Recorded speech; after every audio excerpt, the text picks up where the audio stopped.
Hello everyone, and welcome back to Beast Wars Backtrack. I'm your host, Roz13, and I'm really sorry that it's been so long since we've done one of these videos, but I think this will help make it up. This is a new Beast Wars figure. This is Rattrap from Transformers Kingdom War for Cybertron Trilogy. Yep, this is some new Beast Wars content here. These have just come out. In fact, I thought they weren't supposed to come out until next year, but managed to get some for Christmas, and I just couldn't wait to take these out and show it to all of you. So, before we do all that, let's take a look at the packaging, and then we'll move on to the rest. So, to start off, we got the figure in standard sort of blister card. This is a core class, so it's actually kind of on the small side, which is somewhat appropriate for Rattrap, who was originally a basic class size figure. We got a neat illustration of Rattrap in his rat mode. Up there we have the Ark, and we have volcanoes and lava and all sorts of stuff. I don't think he'd be running around like this. We got Rattrap written there, and I think it probably says Rattrap again in some Cybertronian text. Got the Transformers Kingdom logo there. A variation of the basically War for Cybertron Trilogy logo, only this time it's much more like something out of like a wood cut print or something like that. It's very rugged and jagged and stuff like that. 8+, Hasbro, Transformers, Generations, Takara Tomy, WFC K2. Let's see, and then on this side it says Core Class, because that's what they're calling this now. And we got some, I think these are most likely CGI product shots of Rattrap in his robot mode and his rat mode. Looks like his gun gets stored on the side in rat mode, which is kind of funny. Got the Transformers logo here, and a whole bunch of text that is not a bio or anything like that. Interesting though, take a look at that Maximal logo there. That isn't your standard Maximal logo. You have a couple of lines here and then a spot in the center. It's actually a little bit more akin to the Autobot logo.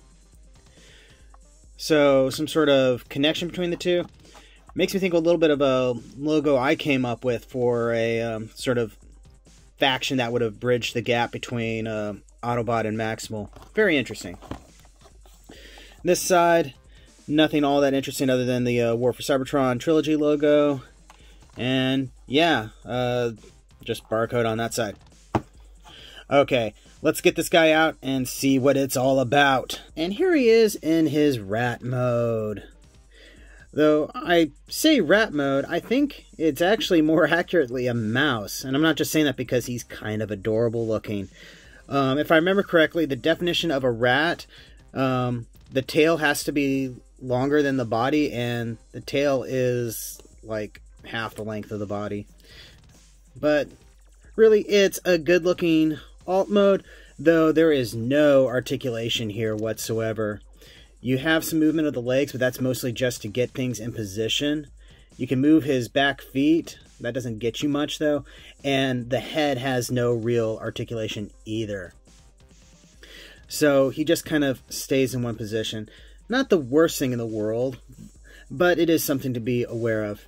As you can see, I have his gun just pegged in on the side here. You can put it on either side, depending on what you feel like, I guess. That's the undercarriage, so you can see he has a little bit of visible robot head syndrome going on there. But he does a pretty good job of just sort of compacting everything down. I'm very impressed.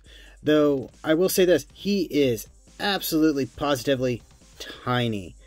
And let's do some comparisons real quick, and you can get an idea of what that's like. Now, sadly, I don't have the original basic class Rattrap. Just somehow never got that one. I guess he was a little bit too early in the line for me or something. But I do have a couple other ones that we can compare him to. So, first, here is him next to the Deluxe class Generations Rattrap. So as you can see, much smaller figure. But of course, this is a core class, or basically basic Legends class or something like that. So Yeah. He can ride on top of him, though. That's cute. Next up, we have the Transmetal Rattrap. Specifically, this is the reissue one from the 10th anniversary line. The one that started off Beast Wars Backtrack. And again, he is absolutely tiny in comparison. Now, if those guys are a little too old for some of you, here he is next to the War for Cybertron Ironhide. That's a little bit more contemporaneous. So you can see, I mean, he's almost the same length, but it's because of the tail, basically. He does not have anywhere near the bulk of a deluxe class figure. He is very much a small Scout Legends class figure, whatever you want to call it. All right, so let's go ahead and get this guy transformed. Okay, I got the instructions off to the side to refer back to, but hopefully I can do this on my own. I did transform this guy into this mode for the start of the review, so hopefully I know what I'm doing. Hopefully. So, start off, we're going to take the gun, set that aside. Then we're going to lift up this, then basically his backside, and his tail folds like this. We won't worry about that too much. We can split open his sides. These peg right into these slots onto his leg. Now we can basically straighten out his legs. It's got an interesting sort of basically double ball joint, almost a double jointed knee actually, rigged up here to help with transformation. We'll see how well that works in in articulation. Okay, we're gonna go ahead, bring his head down. Because of some of the molding here, he's got kind of like a faux ratchet thing going on. Now we're going to hinge these up. And you can see he's got ball socket shoulders, but they are kind of oriented a different direction. Then bring the other side up, rotate down and around. Then we rotate the tail around like that. And, so this entire back piece has a sort of double hinge that just goes up into place. Then there's a double hinge here.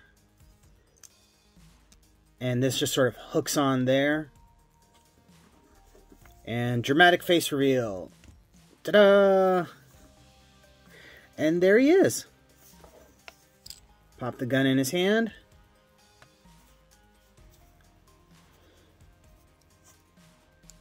And he's ready to take out some Predacons. That wasn't too bad, actually. I was a little worried that I was going to flub that up, but I think I did a pretty good job. So, in this mode, you can tell that they try to replicate some of the effects of his show model, which varied dramatically from his toy. But they still had to change things up a little bit because there's only so much you can do to try to replicate that effect. And it looks pretty good, I think. It could have benefited with a little bit more paint, but that's just sort of a modern Transformer thing, particularly from the actual main lines. But overall, I think it looks pretty good. Articulation-wise, we have a swivel joint for the head, but it's not restricted, but when you start turning it all the way around, it feels a little tight. As I mentioned before, he's got a ball socket joint for the shoulder, but it's orientated a funny direction, but it doesn't affect things too much. Pointing straight up is a problem. You can kind of fake it if you really need to, like that.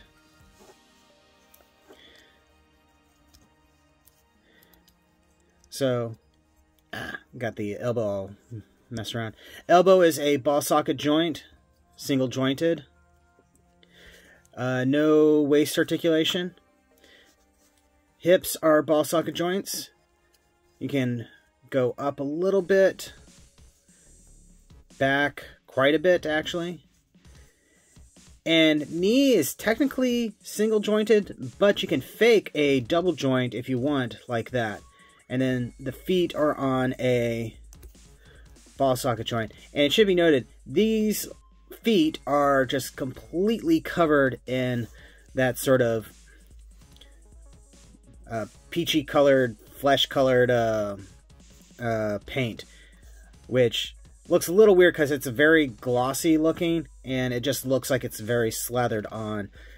Would have been nice if maybe they had just molded that in that color or something, and then maybe use some paint applications to paint up the toenails or something. But it is what it is. With all the ball socket joints, this actually makes it feel a lot like an old school Beast Wars toy, which has kind of a nostalgic ring to it. Though, for modern articulation fans, this may not be your cup of tea, because he doesn't have anything in the wrist, doesn't have anything in the biceps.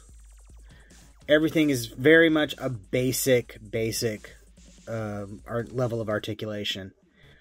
I think it's okay, but I can definitely see why others may not.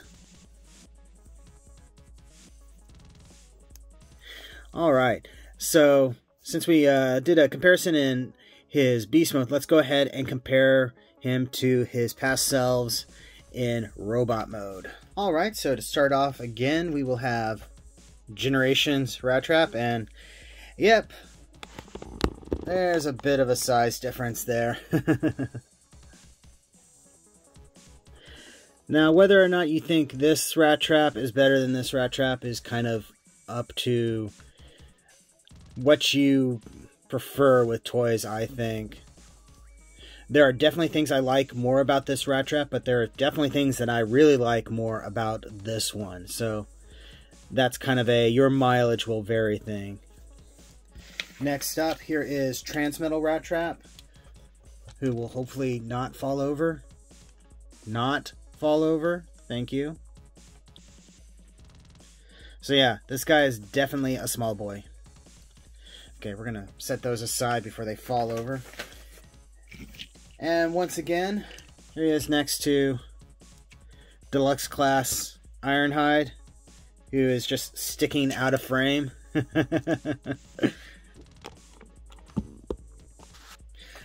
Though this is somewhat appropriate because Beast Wars characters were actually much smaller than G1 characters. Though they're going to be other Transformers, Beast Wars Transformers in the larger size classes, so meh. And for my Gunpla people, here he is next to the high grade 1/144 scale RX-78-2 Revive Gundam, whose shoulders are looking really funky.